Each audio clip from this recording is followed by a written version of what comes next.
தெலங்கானா பசூட்டில் கோபி எனும் வைரல் நாய் சுட்டுக் கொல்லப்பட்ட சம்பவம் தொடர்பில் பசூட் நகராண்மை கழகமான MDBக்கு எதிராக வழக்கு தொடரப்பட்டுள்ளது. Kartini Farah Abdul Rahim, S Mukunan, Hong Hai Chan, S Sasikumar ஆகிய 4 விலங்கு நல ஆர்வலர்கள் குவாலா தெலங்கானா உயர்நீதிமன்றத்தில் அவ்வழக்கை பதிவு செய்தனர். MDB மற்றும் தெலங்கானா மாநில அரசை முறையே முதல் மற்றும் இரண்டாவது பிரதிவாதிகளாக அவர்கள் குறிப்பிட்டுள்ளனர்.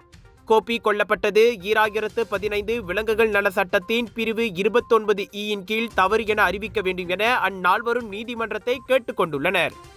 பசோட் நகராண்மை கழகம் சுடும் ஆயுதத்தை பயன்படுத்தி கோபியை சுட்டதும் சட்டத்திற்கு எதிரானது என நீதிமன்றம் அறிவிக்க வேண்டுமென அவர்கள் வலியுறுத்தினர்.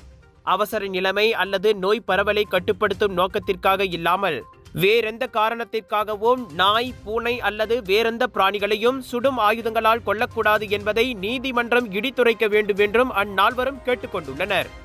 முன்னதாக தன்னை போன்று ஆதரவின்றி கிடந்த பூனைக்குட்டியை வாஞ்சியுடன் தடவி கொடுத்து விளையாடி வைரலான கோபி நாய் திடீரென சுட்டுக் கொல்லப்பட்ட சம்பவம் நாடளாவிய நிலையில் பெரும் கண்டனத்தை பெற்றது. எனினும் பொதுமக்கள் கொடுத்த புகாரின் அடிப்படையிலேயே பாதுகாப்பு காரணங்களுக்காக கோபி சுட்டுக் கொல்லப்பட்டதாக பசூட் நகராண்மை கழகம் அறிக்கை வெளியிட்டிருந்தது குறிப்பிடத்தக்கது.